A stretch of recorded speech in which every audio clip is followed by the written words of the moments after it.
Chapter 1.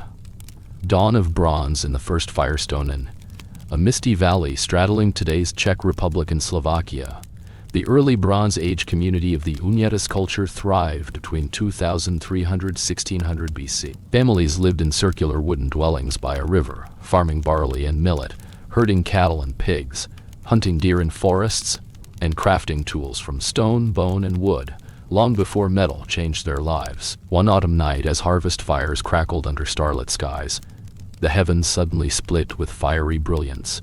Ribbons of red, gold, and silver streaked across the sky.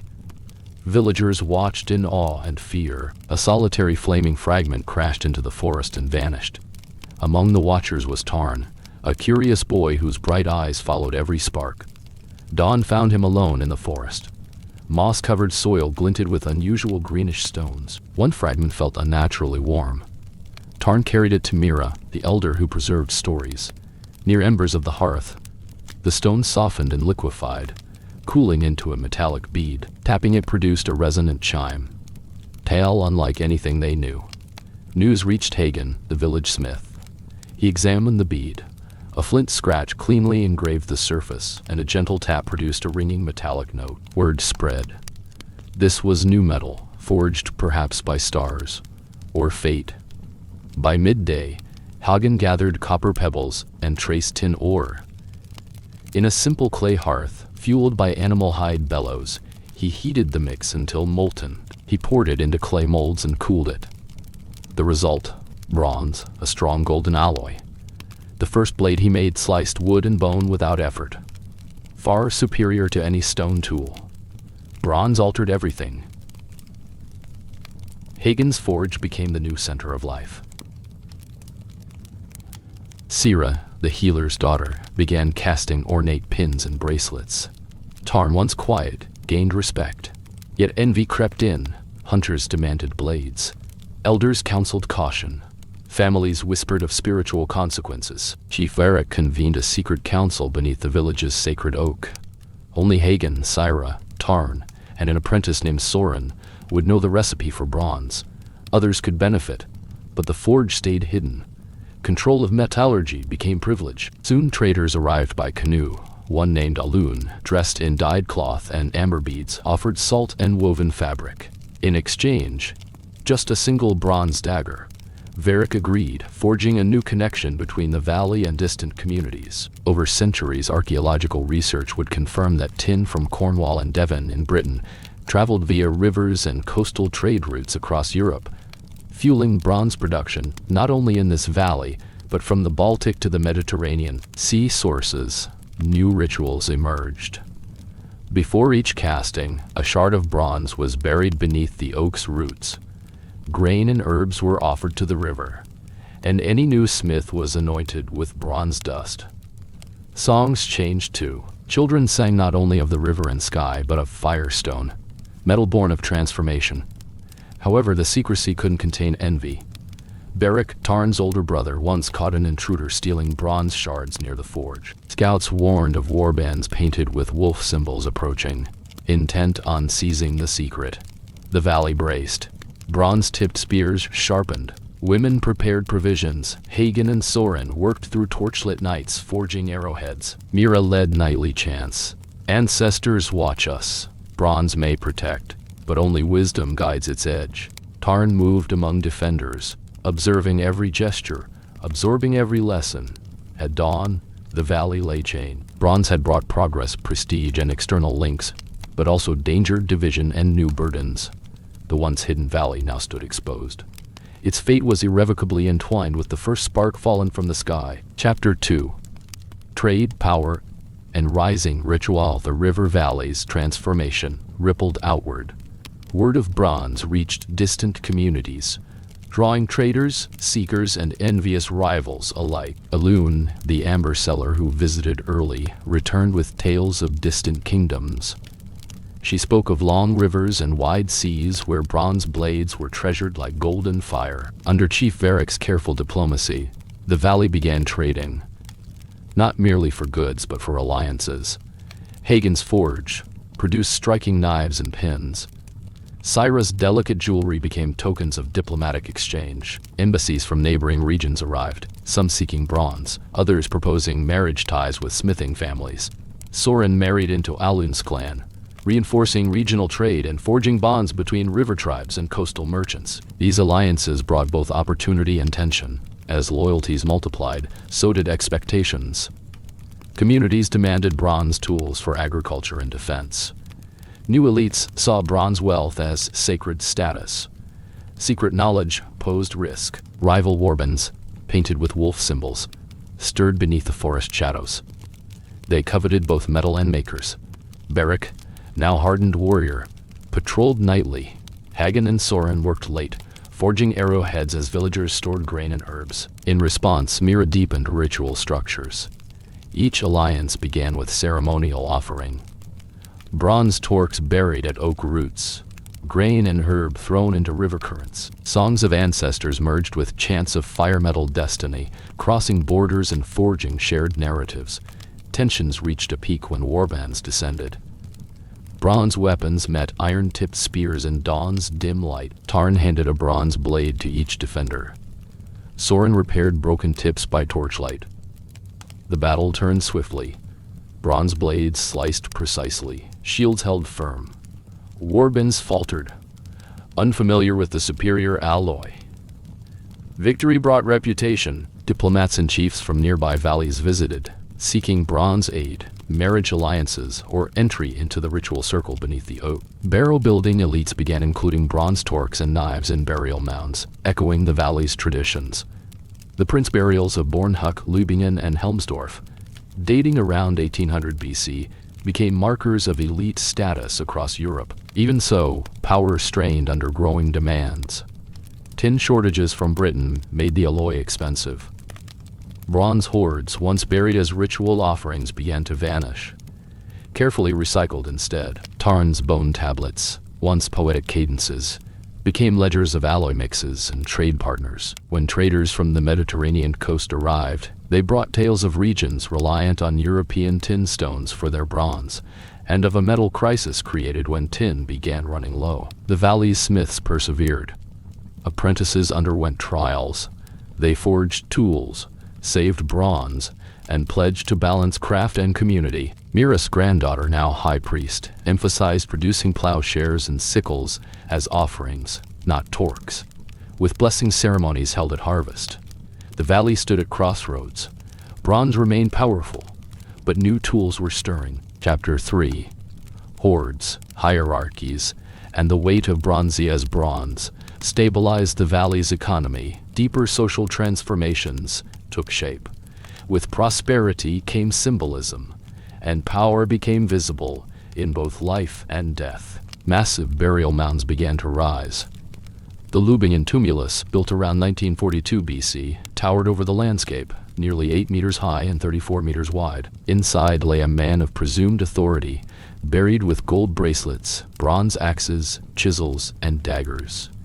His grave goods included hundreds of precious items, enough to declare his elite status beyond doubt. Neighboring mounds, like Bornhuck and Helmsdorf, mirrored this display of wealth and stratified society, marking the emergence of princely lines in Unyetis culture. Beneath these barrows, regional cemeteries hosted commoners, revealing stark inequality in early social hierarchy.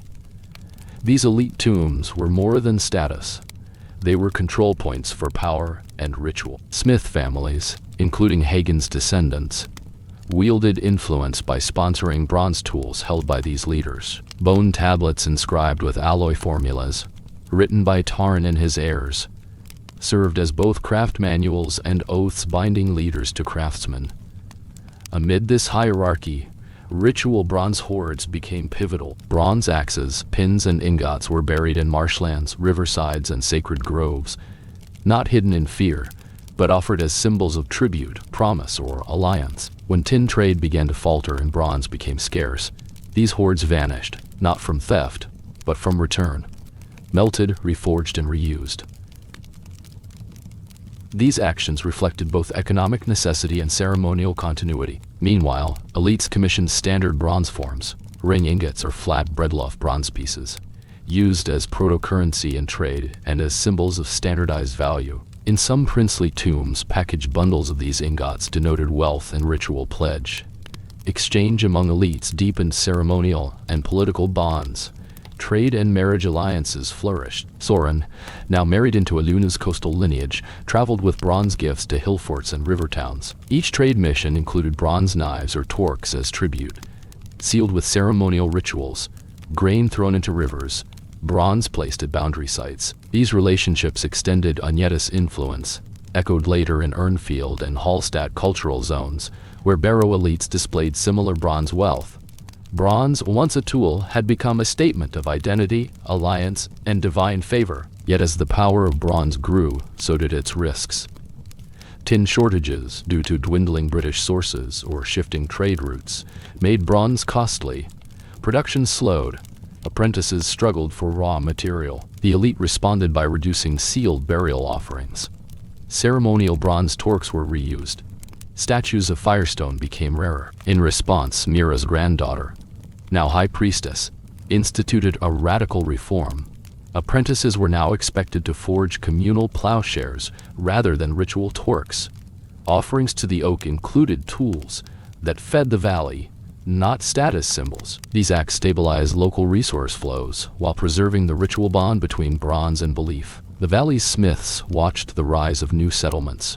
Fortified hill towns from Bohemia to Moravia, Urnfield centers where bronze remained prized, but iron tools began to appear. Some smithing families relocated to these new centers, establishing satellite forges.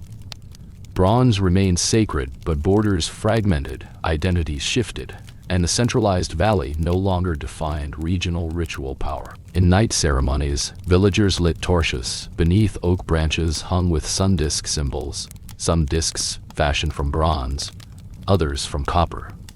These blended earlier solar traditions, foreshadowed by the Nebra sky disk with newer rites. Bone tablet records merged alloy data with boundary oaths and celestial calendars. Amid crisis, the valley's identity held. Bronze was not only metal, but covenant. Bronze tools, once buried in defiance of scarcity, now became seals of compromise. As dusk closed over the oak grove, villagers whispered, "We shaped bronze from fire." But our hearts shaped bronze into memory. Bronze was no longer a luxury, it was lifeblood. And in every hammered edge and oak root offering, its resonance endured. Chapter 4. Barrows of Power and the Celestial Disthai. The valley's influence deepened as bronze became the heartbeat of kings and priests. Not just tools, but symbols of cosmic and earthly authority. The rise of princely Gravesby, 19 to 1000, 1800 BC. Monumental barrows appeared across Central Europe, reflecting immense wealth and power. The Lubingen tumulus, constructed around 1942 BC, soared nearly 8 meters high and 34 meters across. A monumental tomb beneath which a ruler lay buried with gold ornaments, bronze axes, chisels, daggers, and richly decorated ceramics. Comparable sites such as Bornhuck and Helmsdorf echoed this legacy, marking the valley's elite as heirs to regional influence. Inside these graves lay clear signs of authority. Bronze tools and ornaments that only elite smiths like those in the valley could forge, and whose secrets were guarded tightly. From iron tools to iconic rituals, this elite power solidified. Smithing families served as ceremonial anchors. Bone tablets inscribed by Tarn's descendants recorded Allura recipes and boundary oaths used during feasts and power transfers. Bronze offerings evolved. Crafted axes, torques, and rings buried in ceremonial hoards became pledges of loyalty and symbols of the forged pact with the realm. This era of wealth also saw the transformation of everyday bronze into status, sparking both admiration and envy across hillfort networks. Nebra sky disk. Bronze meets the cosmos around 1600 BC. Agneta smiths crafted what would become the famed Nebra sky disk, a 32 cm bronze plate inlaid with gold symbols of the sun, moon, stars, and a celestial boat. Scholars believe it encoded solstice alignments and seasonal calendars, marrying metallurgy and astronomy, made through repeated cycles of hot forging and annealing. This artifact reflects craftsmanship far beyond ordinary bronze tools. and symbolizes the elite's control over cosmic and civic destiny. Regional ritual and solar timekeeping inspired by the sky disk, valley ceremonies blended astronomy and ritual. At summer solstice, villagers hung bronze discs from oak branches. Bone tablets were etched with star alignments and alloy codes. Ceremonies at sunrise marked planting cycles using solar markers. These practices echoed continental sanctuaries like Gosek and Pumulte, embedding the valley into a broader Bronze Age cosmology. Power and cosmology intertwined over embers of late Bronze Age councils. Bronze torques, engraved with star symbols, were exchanged as tokens among elite families. Ritual alliances were sealed with offerings made at oak shrines aligned to sunrise and sunset. In neighboring Hillfort towns, bronze smiths adopted valley rituals, signifying how metallurgy shaped not only tools, but collective identity. Decline and renewal. 1300 BC. Tin supply faltered. Trade routes rerouted. Bronze, once abundant, became precious. Elite offerings declined. Ceremonial torques were repurposed. In response, Mira's granddaughter instituted reforms. Apprentices offered plowshares, not ornaments, at oak shrines, symbolizing renewal and humility. The sky disk's legacy persisted, now as motif rather than magic. Still, bronze remained central. Elite rites, border oaths, celestial ceremonies, and alloy formulas persisted in bone tablets and torchlit festivals. The sky remained bronze-mapped, even as iron quietly entered the picture. Bronze had not just forged civilization, but calibrated it by sun and star. Chapter 4. Barrows of power and the celestial disk as bronze became central to identity, wealth, and ceremony. The valley and its smiths wove a legacy reaching far beyond their peaceful riverbanks. The rise of princely mounds. Around 1900 BC, massive earthen barrows began to mark the landscape. The most impressive, the Lubinian tumulus, was constructed circa 1940 BC, rising nearly 8 meters high and spanning 34 meters wide. Within, a ruler lay buried among gold and bronze axes, chisels, daggers, and ornate pottery, clear symbols of elite status. Nearby, tombs like Bornhuck and Helmsdorf reflected similar grandeur, cementing the valley's smithing families as key contributors to elite funerary traditions. These tombs were more than graves. They were statements of power. Bronze objects were offered not just for tool use, but as pledges, tokens of loyalty arranged by smiths deeply connected to ruling families. Celestial craft. The Nebra sky disk. By 1600 BC, valley smiths had created what would become known as the Nebra sky disk, a nearly 32 cm bronze plate inlaid with gold symbols, the sun, moon, and 32 stars, interpreted as the Pleiades cluster. Its arcs correspond to solstice angles, making it a portable celestial calendar crafted using a sophisticated process of hot forging and annealing. The disk's copper originated in the Austrian Alps, while the gold and tin came from sources in Cornwall, evidence of wide trade reach. Metallurgists confirmed the disk was subjected to at least 10 cycles of heating to around 700 degrees C, and hammering to achieve its refined form and durability. Expert craftsmanship, far beyond typical Bronze Age forging. Rituals of sky and soil inspired by the disk's celestial maps. Valley rituals evolved to integrate astronomy with ceremony. At solstice dawns, villagers would hang miniature bronze discs from oak branches, recite solar chants, and align offerings to sunrise markers. Bone tablets etched with star symbols doubled as ceremony guides and boundary records, connecting metallurgy, memory, and cosmology. Sacred rulers exchanged engraved bronze torques marking seasonal transitions. Emissaries from Hillfort settlements sought these objects as ritual keys, and smithing families became both craftmasters and ritual authorities across regional networks. Crisis and reform. 1300 BC. Tin imports became unpredictable. The once plentiful bronze supply dwindled. Some barrows no longer buried torques and pins. Bronze gifts recirculated through remelting. Economy strained, and tradition flexed in response. Under the guidance of Mira's granddaughter, apprenticeship rituals shifted.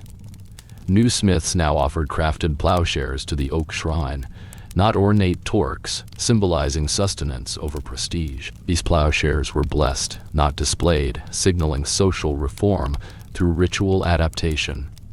Bronze remained ritual and cultural material, even as iron quietly entered the scene. Legacy of sky and bronze did not vanish overnight. Elite societies continued forging celestial alliances through bronze. Even in emerging Urnfield and Hallstatt cultures, elaborately decorated bronze torques and disc motifs appeared in elite burials, symbols of memory, identity, and cosmic order. In night ceremonies beneath oak groves, villagers would recite star chants recorded on bone tablets, forging continuity between solar myth, alloy formulas, and ritual song. Bronze had shaped not only tools, but timekeeping, kingship, and cosmic identity. Chapter 5. Conflict, innovation, and the edge of Irana's bronze shaped identity and ritual. It also intensified rivalries. The valley was now both revered and threatened, and its future hinged on adaptation. Rising tensions and rival ambitions. News of the valley's skilled smiths and bronze wealth spread quickly. Warriors from nearby hill forts painted with wolf motifs lurked at forest edges. These bands sought both metal and craftsmen. Barak, the tribe's leader of warriors, created nightly patrols. Meanwhile, Hagen and Soren labored forging spearheads well into the night as villagers fortified grain pits and stored healing herbs. Diplomacy as Defensetto managed rising threats. Chief Varek sent emissaries bearing bronze daggers, torques, and tools as offerings to neighboring chieftains. Mira led boundary rituals. Bronze torques buried beneath oak roots. Grain cast into river currents. Symbolic chants invoked ancestral protection. Soren married into a neighboring clan, creating alliances and trade corridors for tin and salt. Diplomacy blended craft, ritual, and politics. Bronze became currency in treaty, an act of ceremonial submission and shared fate. A warning of tin scarcity, however, a deeper threat loomed. The supply of tin, the essential element in bronze, began to falter. Archaeological studies show tin from Cornwall and Devon once flowed freely across Europe, but shifting sources and trade disruptions caused decline. Inland communities struggled without reliable bronze supplies. Workshops slowed, rituals stalled, and elites worried. Bronze rituals became realigned to preserve alloy and tradition. Innovation at the margins. Dawn of iron in response. Soren's apprentice experimented with small iron artifacts, often sword tips or ritual knives, obtained from meteorite fragments or early bog ore smelted tools. Though iron lacked the sheen of bronze, it impressed with its strength. Local smiths wondered if iron might become the tool of tomorrow. Adapting ritual in times of scarcity. Myra's granddaughter, now high priestess, reformed cultural practice. Apprentice smiths were now expected to present plowshares, not torques, at the oak shrine. Offerings included farming tools, not decoration. Bronze offerings evolved to support community needs, not just ritual prestige. At night festivals, villagers lit torches from oak branches. Some discs were cast from bronze, others hammered from early iron blades. Bone tablets recorded both alloy formulas and community decisions, merging craft, ritual, and survival under a changing sky. Battle at dawn's edgy on crisp morning. Warbands attacked. The valley was ready. Bronze blades clashed with axes. Iron-tipped spears glinted in the dawn. Tarn, older and wiser, handed repaired bronze daggers to each warrior. Soren reinforced shields. Villagers chanted under the oak. The battle favored bronze's edge and discipline. Warbands scattered. Victorious, the valley's reputation deepened, but so did caution. Some smith families moved to new hillfort centers to establish satellite workshops and remote alliances. Legacy and transition bronze remained revered, but iron tested its supremacy. Trade shifted. Communities traded bronze pins for iron sickles. Alliances offered bronze knowledge in exchange for iron or salt. The valley's ritual identity persisted, but borders fragmented, beliefs shifted, and leadership redistributed. At twilight, villagers sang beside the oak, songs that blended alloy formulas, celestial maps, and boundary pledges. A new refrain emerged. Fire from sky-shaped bronze. Iron from ore shapes tomorrow. Marks were left on bone tablets as silent prayers. Bronze will remain memory, even as iron claims the future. The forge's fire smoldered, but tradition burned onward. Chapter 6. Migration, Ritual Renewal, and Bronze's Cultural Reaches. The Bronze Age matured.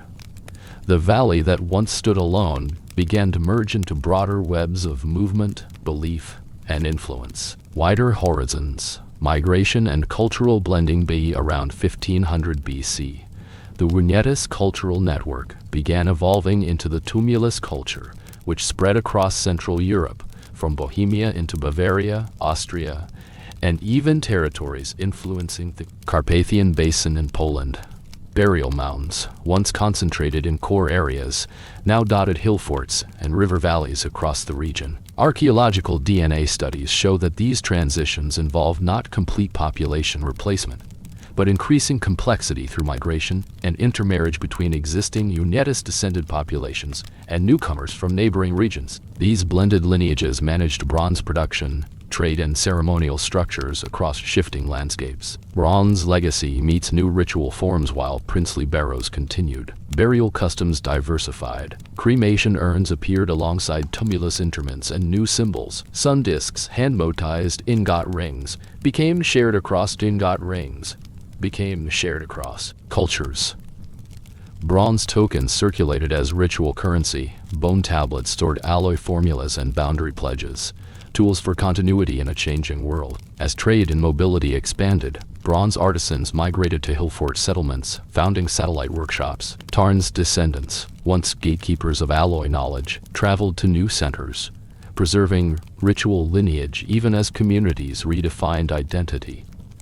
Tin shortages and resource strain. Meanwhile, the supply of tin, the lifeblood of bronze, began to falter. While earlier eras relied on tin from Cornwall and Devon shipped across Europe, new studies confirmed that these once reliable sources grew scarcer as demand rose and supply chains shifted. Without tin, bronze production slowed or ceased. Communities recycled old hoards. Smiths experimented with alternative metals, experimenting with iron at the margins in response to scarcity. Smiths began experimenting with iron. Some worked meteorite fragments. Others smelted local bog or ore. Though rudimentary and brittle, iron wielded symbolic promise. Soren's apprentice hammered crude iron knife blades, demonstrating iron's potential even in early stages of experimentation. These early forays would, over generations, usher in the Iron Age, when iron supplanted bronze as the primary material for tools and weapons. Yet bronze retained its spiritual and social prestige. Ritual innovation in a bronze-iron world on ceremonial norms, rituals evolved under new pressures. Apprentice smiths now offered agricultural tools at oak shrines as symbols of community care, not elite wealth. Bronze torques were offered beside urns, iron blades included in boundary rites. Bone tablets recorded both alloy and cremation rites, signaling continuity in belief even as forms changed. Songs and chants blended tribute to ancestors, jars of ashes, bronze tools, and iron blades, bridging memory and innovation under oak groves. Communities adapted. Bronze remained identity. Iron became tool. Chapter 7. Celestial authority and the Iron Horizonte Valley's legacy now rippled across time, melding ritual, metallurgy, and celestial meaning. While iron quietly emerged on the horizon, elite cosmology in Bronzeby around 1500 BC. The Vignettes elite had embraced a distinctive cosmic ideology. Massive princely barrows like Lübingen, Bornhuck, and Helmsdorf buried rulers with gold axes, spiral ornaments, and rich bronze tools, signifying both dominion and divine order. Metallurgical families from the valley contributed alloy recipes and ceremonial bronze pieces woven into these burials. Bone tablets recorded alloy formulas and boundary pledges, ritual contracts between smiths and rulers. The Nebra sky disc and solar timekeeping. The Nebra sky disc, a bronze plate about 32 cm across, inlaid with gold motifs of sun, moon, and a 32-star Pleiades cluster, serves as a crowning testament to this fusion of astronomy and ritual. It reflects solstice alignments and was forged through at least 10 cycles of heating and hammering, far more sophisticated than standard bronze tools. Its gold and tin trace back to Cornwall, and its copper to the Alps, confirming long-distance trade and cosmological symbolism, exported by Unyetta's elites. Valley rituals adopted disc-inspired ceremony. Solstice festivals featured oak-hanging bronze discs and chant calendars aligned to sunrise. Bone tablets mapped starscapes alongside alloy ratios, creating portable cosmologies in clay and metal. Reforming rituals under resource strain B 1300 BC. Tin shortages disrupted bronze production. Torques and ceremonial offerings were reused or recycled. In response, Mira's granddaughter, High Priestess, introduced reforms. Apprentice smiths now offered bronze plowshares at oak shrines instead of decorative torques. Bronze still anchored belief, but ritual yielded to pragmatic necessity. Astronomical rites persisted. Bronze and iron discs illuminated boundary chants. Bone tablets now paired alloy records with cremation rites as communities embraced solar cremation in urnfields. The iron horizon rises, although rudimentary. Early iron pieces entered circulation, often from meteorites or smelted bog ore. Iron spearheads appeared alongside bronze tools in hordes. Smiths began forging hybrid metal items. Copper metal identity remained strong, but iron hinted at a shift. Tools would soon outpace symbols. Cultural continuity in the Iron Age dawned when Urnfield and Hallstatt cultures rose. Bronze remained potent ritual material. Elite graves featured ornate bronze torques and solar discs beside iron weapons. Ritual memory lingered even as tools evolved. In Hillfort towns, Valley descendant smiths continued crafting bronze ceremonies and astronomical motifs, bridging epoch change. Legacy at the sacred oak during final festival nights under the ancient oak. Flame lanterns cast bronze shadows over urnfields. Bone tablets were recited. Star maps, alloy pledges, boundary vows. Iron blades lay beside bronze relics, bound spiritually through shared ceremony.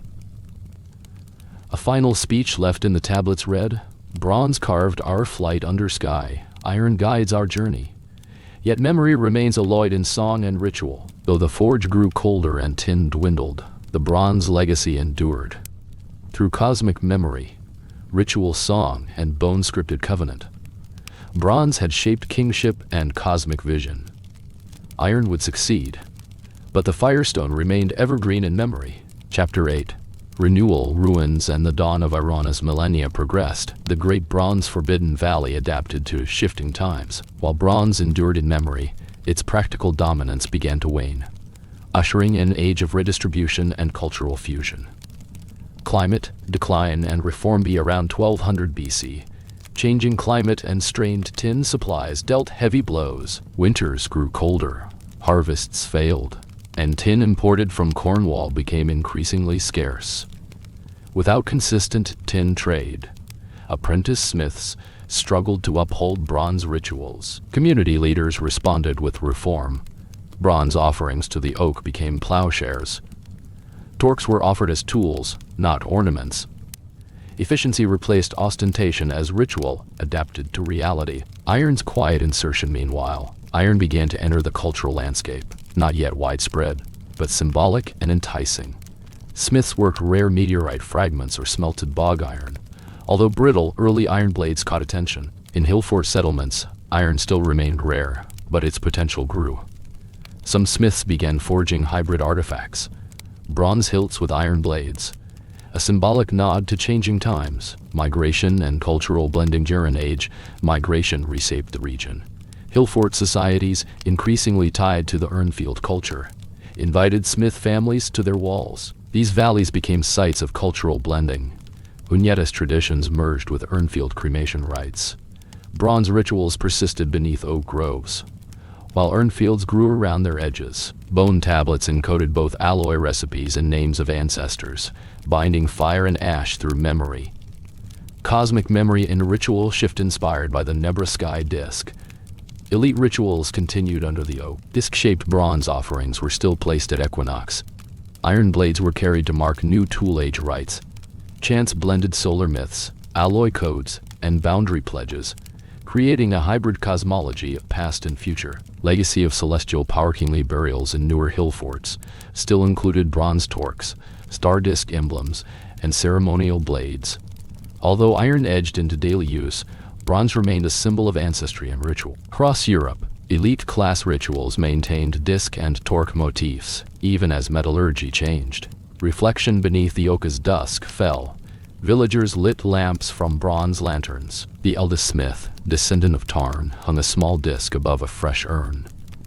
He recited tablets, star alignments, alloy formulas, cremation names, and boundary oaths. Children listened, eyes fixed on the flame-lit cosmic bark carved in bronze, watching as iron blades lay quietly beside.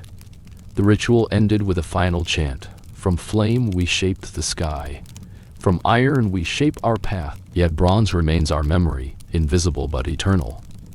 Bronze's forge may have cooled, its tools faded into shadow, but its legacy of alloy, cosmology, and covenant burned on in song, symbol, and star. Chapter 9. Legacy in Flux, Diaspora, and the Dawn of Iron. As the centuries passed, the once isolated valley culture wove its legacy into a broader early Iron Age tapestry. Bronze's dignity preserved even as its dominance faded. Diaspora of smiths and ritual networks beat 1200 BC. The Unetist tradition had splintered. Apprentice smiths and artisan families migrated from the valley to dozens of hillfort settlements scattered across Bohemia, Moravia, and the Carpathian fringe. These diaspora networks carried alloy knowledge, ritual guidelines, and bone tablets from the old oak shrine, creating a web of shared memory across new centers. Despite geographic spread, elite conventions remained consistent. Princely burials, whether in Bornhuck, Leubingen, or Helmsdorf, retained symbolic bronze torques, disc emblems, and ceremonial axes, signaling continuity of prestige. These tombs tied disparate regions into a shared heritage of bronzed rule. Tin crisis and economic realignments. Meanwhile, the critical lifeblood of bronze, tin, grew scarcer. Cornwall and Devon had once supplied nearly all tin used in Bronze Age Europe, including the prestigious Nebraska discs metal alloy. But shifting trade routes and resource depletion meant communities beyond the valley found bronze workshops closing. Alloy production slowed. Hoards once sacrificed in rivers were repurposed. Bone tablets once poetic became ledger maps of trade necessity. Experimentation at the edge of iron with tin in decline. Smiths explored metal alternatives. Sporadic arrivals of iron from meteorites or bog ore mines offered new possibilities. Although crude, early iron knives and tip spears captivated smiths who began forging experiments, blending bronze handles with iron edges. These hybrid tools held ritual value even as they previewed change. The hybrid rituals. Bronze meets Urnfield's bronze ritual practices evolved to include iron and cremation symbols. Ceremonies combined old oak offerings with new urn cists. Bronze torque circled urns of cremated ancestors. Iron blades marked boundary pledges. Bone tablets recorded both alloy formulas and the names of those passed through fire and ash, merging memory and innovation. Songs changed too. Ancestral chants merged with new refrains. Fire carved bronze from sky. Ash carried memory. Iron forged tomorrow's shield. This composite cosmology reflected both continuity and transformation under oak groves and starlit skies. Memory lives in bronze, though iron rises. Neighboring hillfort tombs of the Hallstatt culture, bronze remained sacred. Elite graves still featured finely made torques and dish motifs, bearing star-carved glyphs, even as iron weapons loomed. Bronze did not vanish. Instead, it became heritage, memory bound to ancestral lineage and cosmic knowledge. Decades later, children found ash-sealed urns and bronze relics beneath oak roots, opening pottery, tracing star glyphs, and chanting the alloy prayers of their ancestors. Reflection at the oak's final dawn. Clear dawn, a lineage of smiths and priests gathered beneath the ancient oak. Bronze lanterns flickered beside urns, some bronze, some iron-hilted. Bone tablets were shared. Star maps, alloy formulas, birth and death names written in a ritual melding of fire and ash.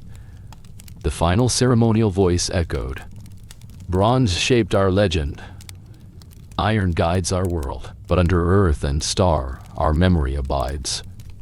The forge lay silent, The valley faded into myth, but the covenant of bronze, time and ritual remained alive, woven into every hill fort, urnfield and memory, carved beneath and memory, carved beneath celestial rhythm. Chapter 10. The horn of iron centuries had passed since bronze first shimmered in the hearth.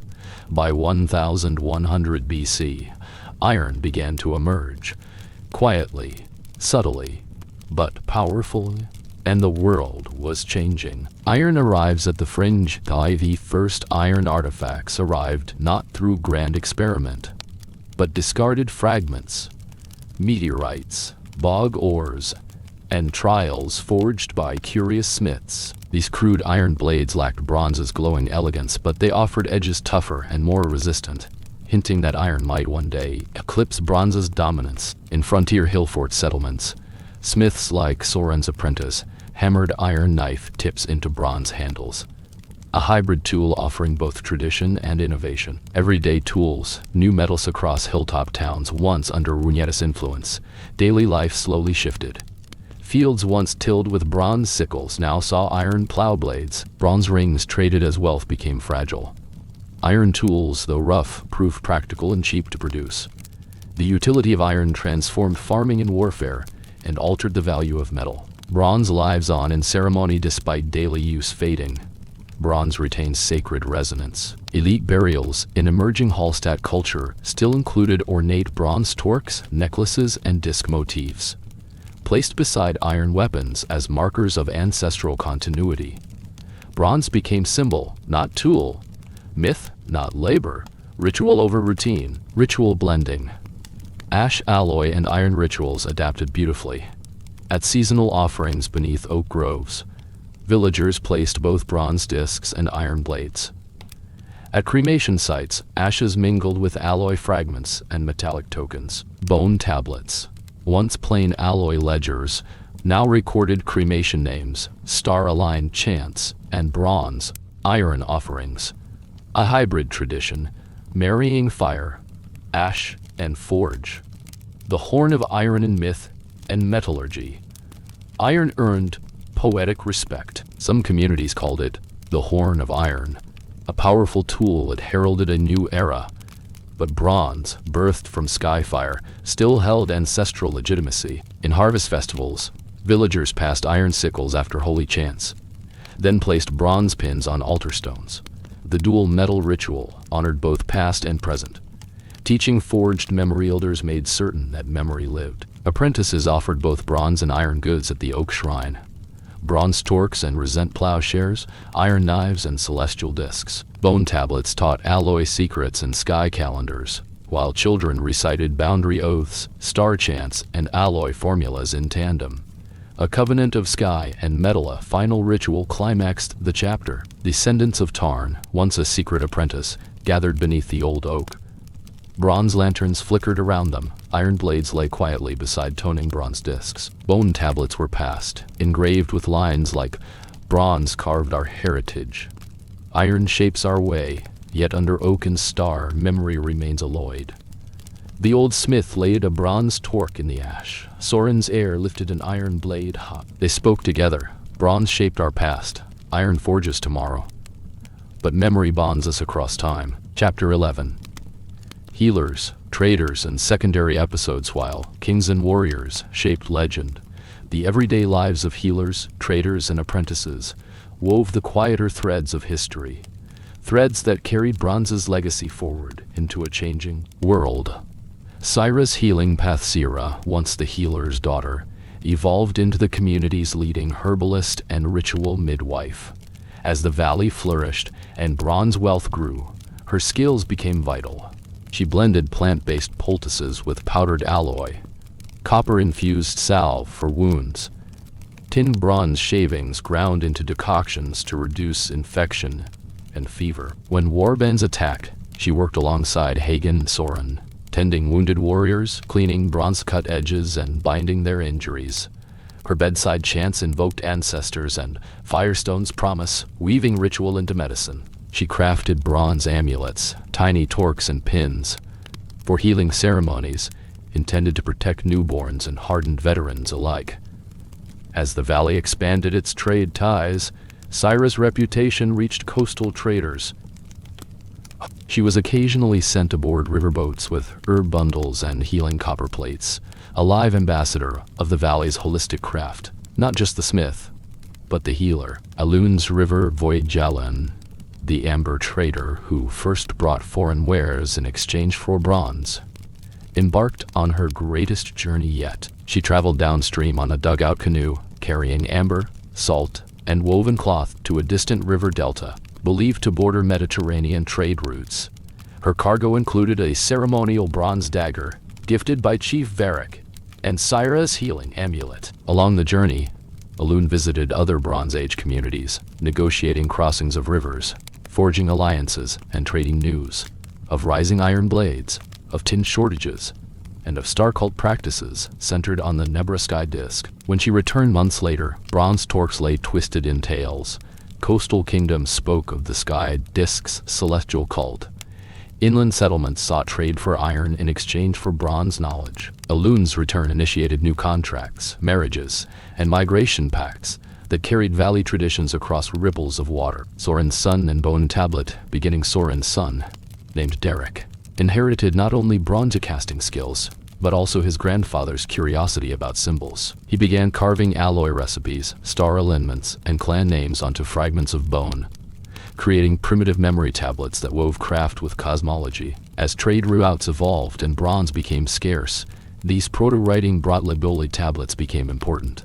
Apprentice registers, alliance records, and boundary pledges engraved with encoded alloy sequences. The tablets traveled with smithing clans into New Hillfort centers, carrying the valley's voice beyond its borders. Derek's engraving marked a turning point. Bronze long outlasted function. Its formulas survived in inkless script. His bone tablets became a shared legacy across scattered smithing networks, preserving identity in shifting times. Cultural threads woven healing arts and metallurgy remained entwined. Healers like Syra continued using alloy salves during transitional regimes, blending medicinal wisdom with metallurgical knowledge. Trade and diplomacy carried more than goods. They shared belief systems. Bronze became both commodity and currency, while star chants and alloy pledges followed travelers across rivers and valleys. Memory tablets, once simple alloy logs, became emblems of departure and arrival, tokens of craft, covenant, and cosmology. Ceremony at the Okan, the eve of a migration festival, healers, traders, and apprentices gathered under the ancient oak. Syra, Alun, Derek, Tarn's descendants, and others. Bronze torques shimmered around urn fields. Bone tablets were presented. Iron blades lay beside ceremonial discs. Syra held a bronze bowl of herbal tea, mixed with alloy dust, touch of firestone. Alun presented a bundle of amber and salt from coastal realms. Derek laid his bone-carved tablet, boundary pledge and alliance maker. Together they chanted, "From healing herb to alloy leaf, from amber seed to iron edge, we carry bronze as memory, iron as dawn, and memory as covenant." Each story reflected a facet of valley life. Healing, trade, writing, craft. Bronze bound them, even as iron shaped new horizons. Legacy and motion, these secondary episodes, healing, trade, memory recording, ensured that bronze's legacy survived in living beings, not just buried artifacts. The valley's identity passed through hands that touched sick bodies, chartered trade, scribed boundary vows, and carried discs of celestial song. In an age of transformation, where iron rose, hillforts grew, and barrows faded, bronze remained alive through human vocation. As healers tended wounds, traders forged alliances, and scribes shaped memory, the craft and covenant of bronze persisted across time and terrain. Chapter 12. Apprentices of the Okunder, the ancient oak. Amid whispers of alloy secrets and star songs, the valley's apprentices found their purpose, not merely as smiths, but as heirs to ritual, craft, and memory. Initiation under oak shadow sauce dusk cast long shadows across the oak grove. Elders gathered apprentices in a circle. Each young smith knelt before a bronze lantern. Bone tablets etched with alloy formulas and boundary pledges lay before them. Their ritual began with purification.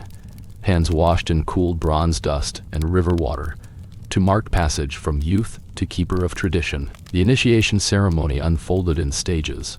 Apprentices recited alloy recipes, rayos of bronze to tin preserved across generations. While chanting the oak hymn, they offered small bronze torques or plowshares at the tree's roots, symbolizing commitment to craft, community, and covenant. In return, elders draped bronze dust over their shoulders, signifying knowledge, lineage, and responsibility. Mastering fire and bronze training began at first light.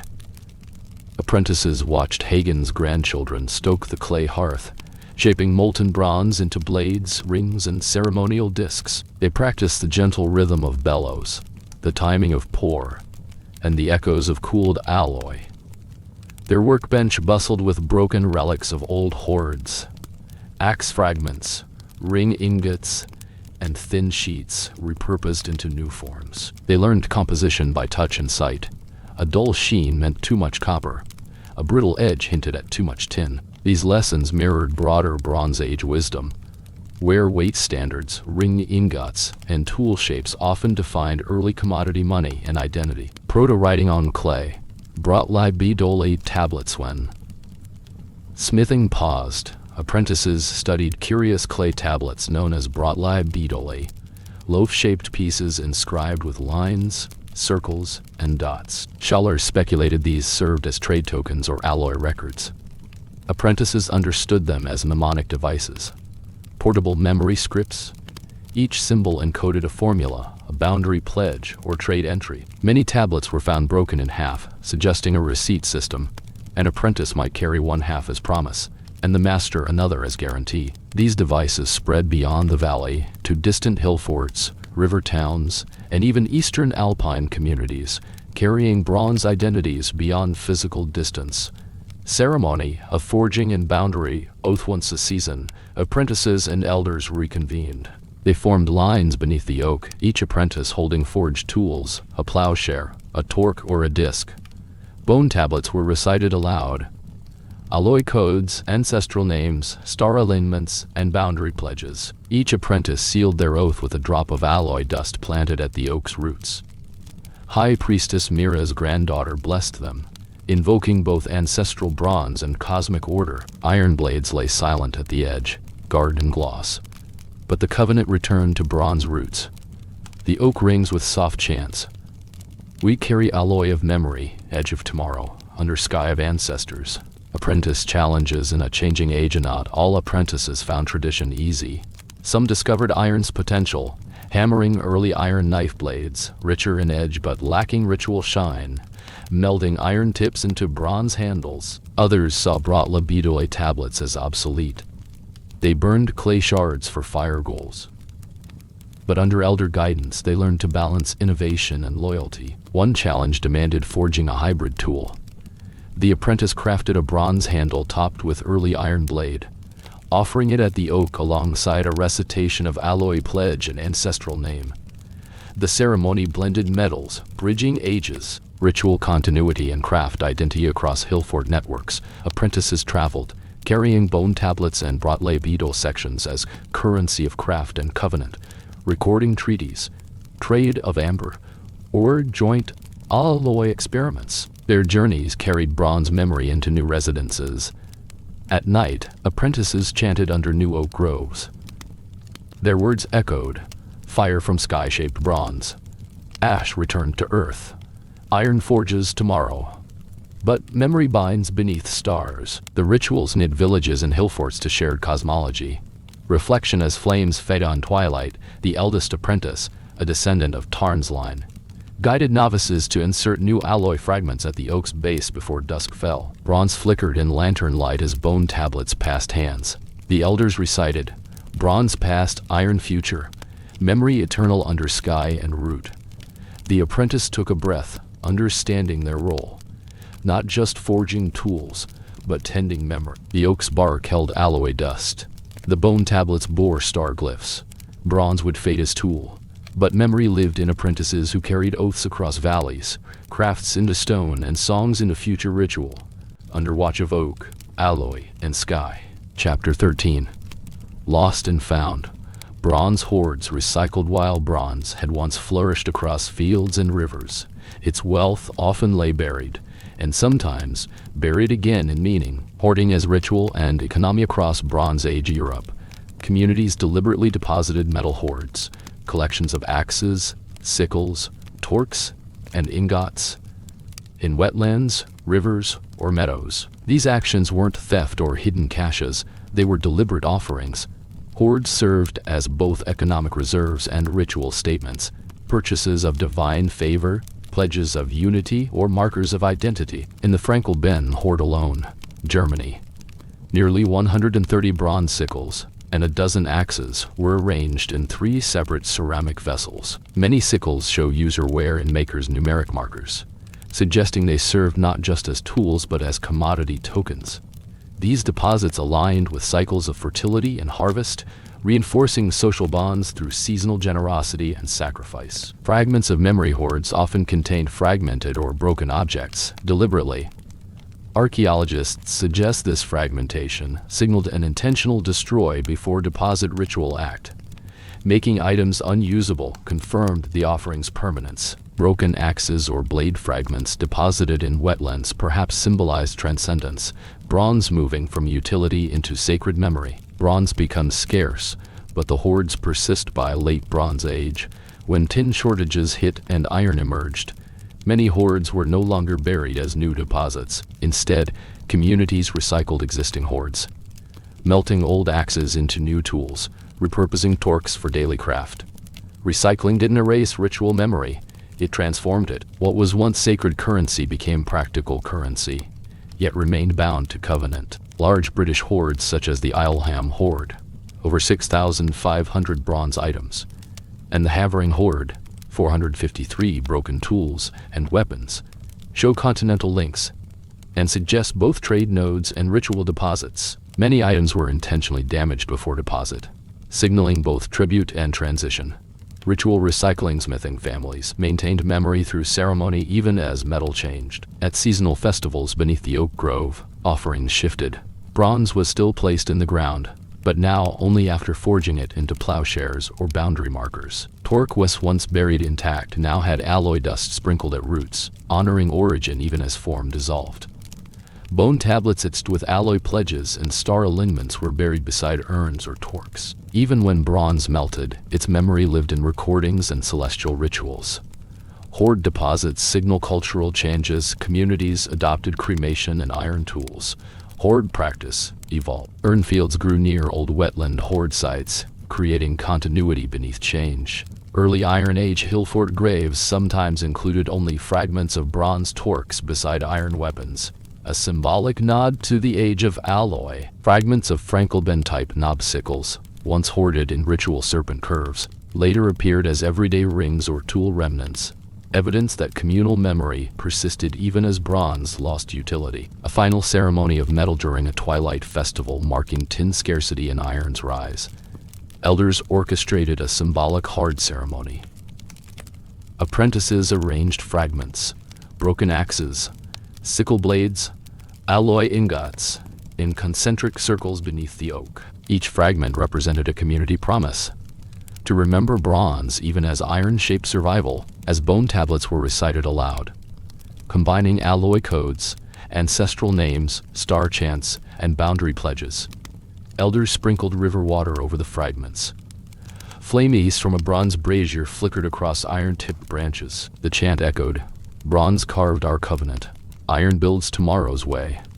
Yet memory binds us, fragment, fire, and clay." Legacy beyond metal and the centuries that followed, European hill fort elites continued using bronze disc symbols and alloy chants in rituals, even as iron tools dominated everyday life. Smaller hoards, now of coins or tablets, became heirlooms. Hoop earrings, torques, or broken bronze fragments were trimmed into charms and embedded in urn shrines. Through ritual recycling, memory passed into new forms. Bronze remained present, not only in museum contexts, but in ritual song, ancestral chants, and community oaths. Chapter 14. Collapse, renewal, continuity beyond the oak's shelter. Storms gathered on the horizon. Trade networks frayed, empires fractured, Yet beneath the turbulence, bronze's covenant endured in ritual and memory. Winds of collapse.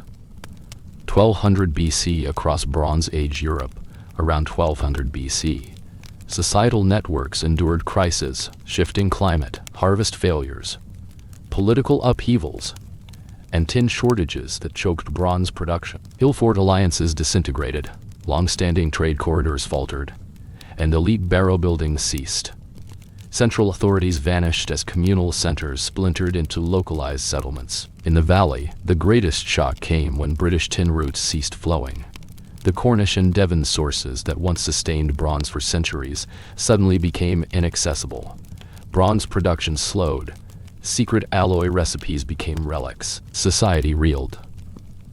Ceremonial adaptation faced with crisis, elders and smiths adapted rituals.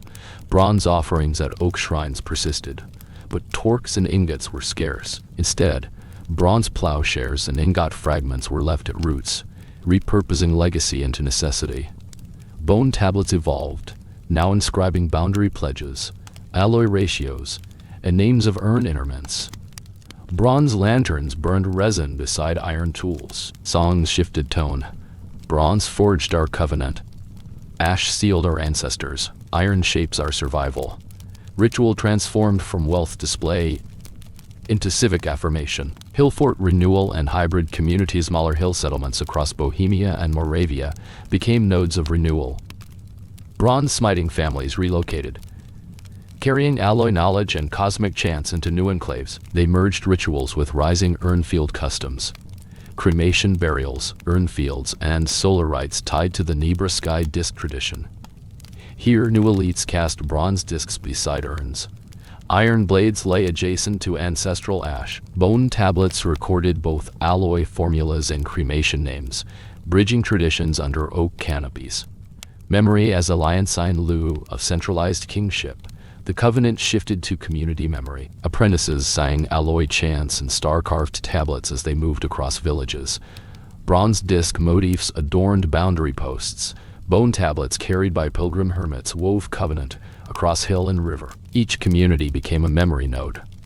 Alliances recorded in burnt temple shrines. Boundary oaths etched beside oak roots, and alloy pledges embedded in local identity.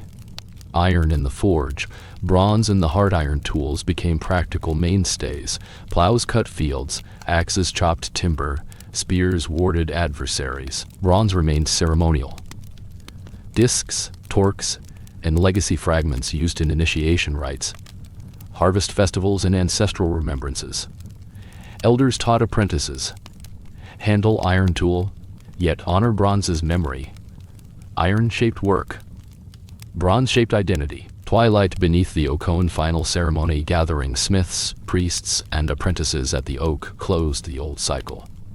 Bronze lanterns formed rings around an urn mound. Bone tablets were recited, stories of alloyed ancestors, boundary maps, star calendars, and tobacco forgotten edge of iron. Elder voices spoke. Bronze shaped our covenant. Iron sustains our livelihood. Memory binds us beyond metal. The oak's roots embraced alloy dust and ash alike. In flickering lamplight, bronze glowed one last time beneath copper-burnished leaves, while iron blades glinted silently. Legacy into Iron Age Europe beyond the valley. Bronze Age memories persisted. In Hallstatt, and later, Celtic cultures, disc symbols, bronze torques, and alloy chants remained integral to elite identity, even when iron ruled warfare and agriculture. Oral traditions carried stories of Firestone, the first meteor fragment that sparked bronze forging. In hill towns, children recited solar star chants and boundary pledges at oak shrines, repeating alloy oaths regardless of tool change. To them, bronze was more than metal. It was covenant, cosmology, ancestry. And when sunrise touched bells of iron and bronze fragments beneath oak, the covenant remained. Fire from sky, alloy from earth, ash from body, and memory eternal. Chapter 15. Celestial Legacy and Oral Archive Engine. The twilight of the Bronze Age. As iron tools claimed practical dominion, the celestial heritage of bronze found new life in spoken word. Memory tablets, and star-powered rituals. Sky Disk reveries across communities long after the Nebra Sky Disk was buried. Its influence reverberated across Central Europe. Its inlaid sun, moon, and 60-plus star symbols spoke of a cosmology shared by elites. Unyetis craftsmen had forged both alloy and myth. The disk's golden Pleiades, cluster and solstice, aligned arcs, echoed in rituals far from its origin. Star hymns recited at oak groves as tribal apprentices carried memory tablets and boundary pledges from hill fort to valley. Bone in a tablet surmounts the clay and bone tablets, inscribed with geometric signs and alloy formulas, became portable libraries of tradition. Recitations combined ceremonial pledges, star calendars, alloy codes, and ancestral names. In ritual gatherings, keepers read aloud star cycles, boundary markers, alloy recipes, all tied in cosmic rhyme. These sermons were shared under oak canopies and cremation pyres, carrying celestial lore through generations. Covenant songs and star hymns in hallowed ceremonies. Villagers chanted evening songs beneath bronze discs hung from branches and lanterns alight. Iron and bronze mingled in offerings. Bone tablets were passed while chants rose across fields. The refrains, spoken, sung, transmitted, ensured bronze forged not just metal but memory itself. Bronze maps the stars above. Alloy binds our promises. Iron builds our path. But under sky we remember. Such ritual poetry preserved identity even as tools became iron-forged. Elite burial traditions and bronze iconography evident in the emerging Hallstatt culture. Rich barrows held bronze torques, disc pendants, and solar medallions, symbols of elite memory. Though iron weapons lay beside them, bronze remained the medium of cosmic identity and ancestral grace. Burial rites layered ashes, bronze, and star emblems into a ritual continuum stretching back to the Nebra cosmology. Memory carried beyond border-smithing families, and priest-scribes spread these traditions across Europe. Traveling through valleys, they carried alloy formulas, star chants, and boundary oaths etched on tablets. Bronze ceremonies were performed at new oak shrines, village boundaries marked with dish-carved posts. Even in remote hill forts, copper-rooted tales traveled with storytellers and septal apprentices. Teaching the sky calendar under elder instruction, apprentices learned star maps and line glyphs carved into bone. They charted solstices, lunar crescents, Pleiades cycles, transmitting cosmic knowledge as hero song. Oral archives of alloy recipes and star calendars endured where writing had not yet taken root. Ritual contract of time and bond at seasonal festivals beneath the old oak. Descendants gathered. They brought bronze torques, urns of ash, iron blades, and carved tablets. Under starlit skies, they renewed the ancient covenant. Bronze shaped our covenant with earth and sky. Iron builds our harvest, but our story lives in alloy and star. The flame from a bronze brazier glowed over engraved boundary tokens as the final chant faded into night. Chapter 16, Forge of Memory. Ancient oak stands silent at last, its roots, once glowing beneath bronze torques and alloy offerings, now cradle ashes and iron-hilted relics. Yet the spark of memory still flickers beneath its bark. The final gathering beneath the Wakanda evening skies, the valley's descendants, healers, smiths, traders, scribes, assemble for one last ceremony. Bronze discs gleam beside urns. Iron blades rest quietly, edged but untouched by greed. Bone tablets are shared, etched with star calendars, alloy codes, boundary pledges, and ancestral names. As flame mirrors metal, the elder descendant of Tarn recites, "Bronze shaped our dawn, iron inspires tomorrow, but memory endures under sky, root, and flame."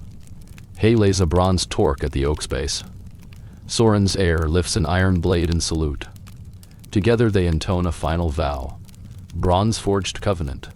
Iron guides work. Under sky and root, our memory binds us eternally. Identity beyond Metalthi Forge sits cold. Trade routes have shifted. Hill forts carve new kingdoms. Yet bronze remains a symbol of identity, not because it was strong, but because it carried ceremony, legitimacy, and cosmic connection. It is honored, not wielded. Bronze torques still appear in elite funerals. Disc motifs still echo in boundary carvings. Alloy hymns still resonate under oak and star, even in distant Urnfield valleys and early Hallstatt communities. Legacy carried in memory tablets and song the final apprentices. Scribed scholars like Derek, healers like Syra, traders like Alun, disperse with bone tablets and alloy fragments tucked into bags. They teach alloy codes, star maps, boundary oaths, and healing chants in every new settlement they reach. The Covenant becomes oral archive, memory bound in performance rather than object. Children across valleys chant, "Fire from sky birthed bronze. Ash carried our ancestors. Iron sustains our days. Memory binds us under sky." Cosmic continuity in a changing world even as iron shapes everyday life, invading styles and new cultures. Latin, Celtic, Roman trace echoes of the Bronze Age beneath the surface. Bronze remains in sacred artifacts. Disc pendants and torques reappear in elite graves. Solar symbolism endures in new tomb art. But the ethos matters more than the object. It is not the alloy but the covenant, sky, alloy, root. A final reflection at dawn at morning light, the oak shadow stretches over fields. Bronze fragments glow in lantern light. Iron blades cast silent lines in dew. Bone tablets rest beside urns of ash. From the past, a voice echoes. Bronze shaped our heritage. Iron shapes our livelihood. But under sky and root, memory reigns. Chapter 17.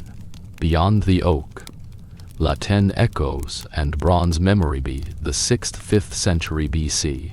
Iron Age kingdoms such as Heinberg, south of Germany, and the Lady of Vic's burial in Burgundy revealed the next chapter of elite symbol and ritual.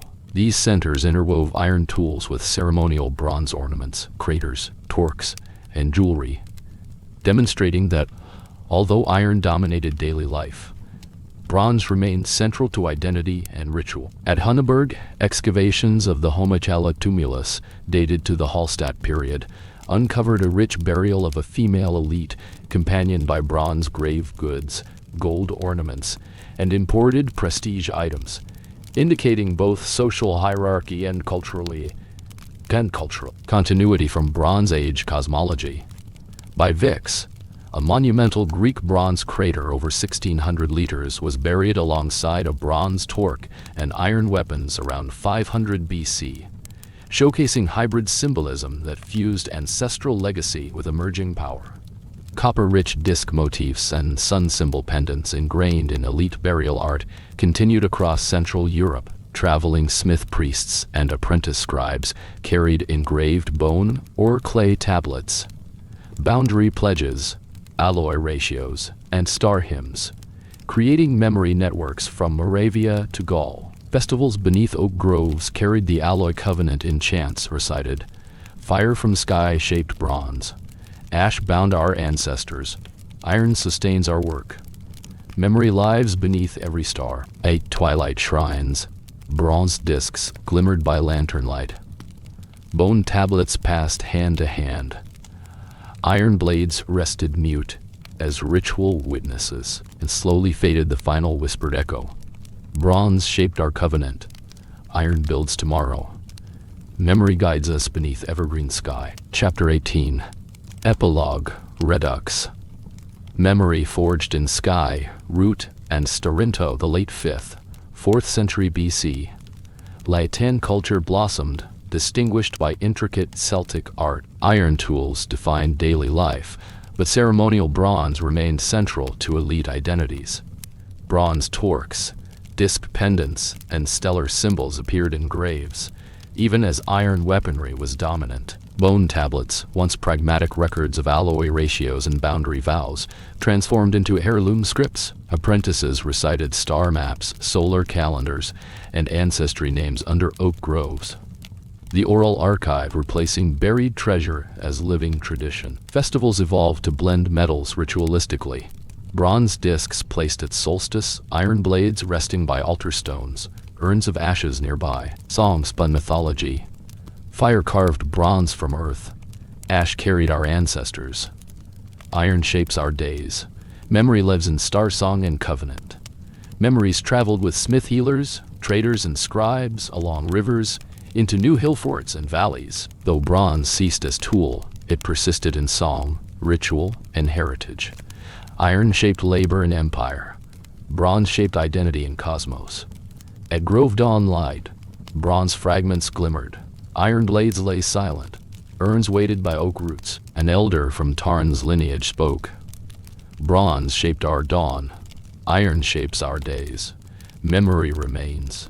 Under sky and root, he placed a broken bronze torque into the earth. Iron blades stood silent guard. Tablets passed through reverent hands as stars faded. A final hymn concluded. Bronze-shaped heirs.